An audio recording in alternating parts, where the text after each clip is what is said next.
வணக்கம் மக்களே. இன்றைக்கி நான் பன்னீர் பட்டர் மசாலா எப்படி செஞ்சுருக்கேன்னு உங்களுக்கு காட்டுறேன் வாங்க. 2 பெரிய வெங்காயம்,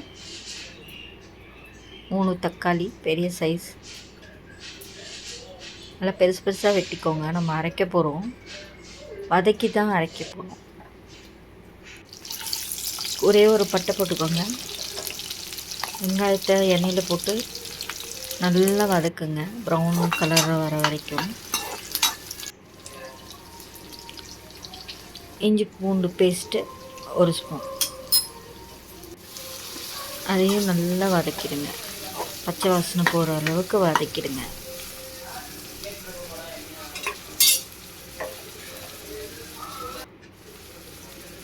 தக்காளியை போட்டுருங்க. தக்காளியை போட்டு நல்லா வதக்குங்க.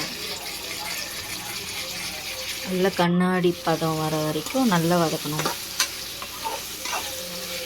பன்னீர் பட்டர் மசாலா நான் இந்த மாதிரி தான் பண்ணுவேன்.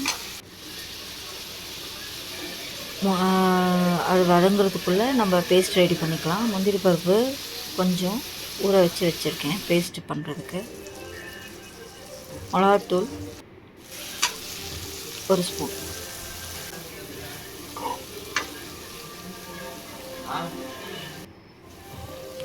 கரம் மசாலா 1 ஸ்பூன்,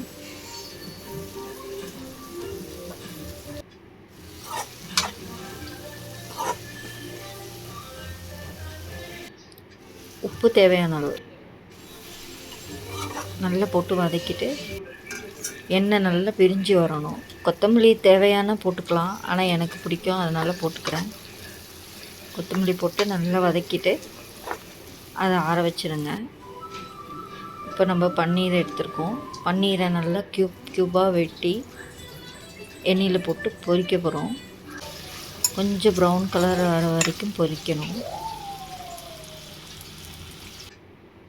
அப்போ தான் அந்த பச்சையாக இருக்காது, பால் வாசனை.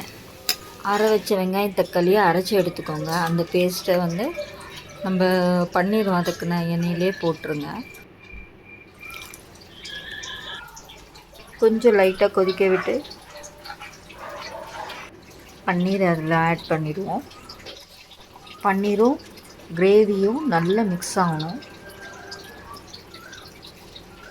அது வரைக்கும் கொஞ்சம் ஒரு 10 நிமிஷம் போல் அதிலேயே வேக விடுங்க.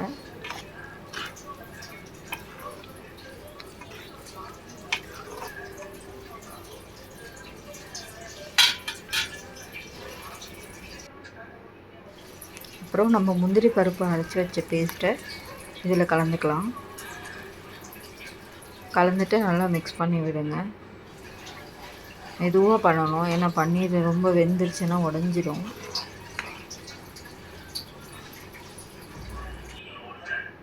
அரை ஸ்பூன் சுகர் ஆட் பண்ணிக்கலாம்.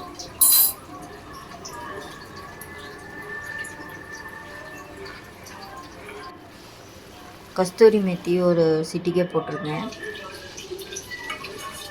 பட்டரை ஆட் பண்ணிக்கலாம். பன்னீர் பட்டர் மசாலா ரெடி. உங்களுக்கு பிடிச்சிருந்தால் லைக் பண்ணுங்கள், ஷேர் பண்ணுங்கள், கமெண்ட் பண்ணுங்கள். எங்கள் சேனலை சப்ஸ்கிரைப் பண்ணுங்கள். தேங்க்யூ, நன்றி. சப்பாத்திக்கு பன்னீர் பட்டர் மசாலா ரெடி.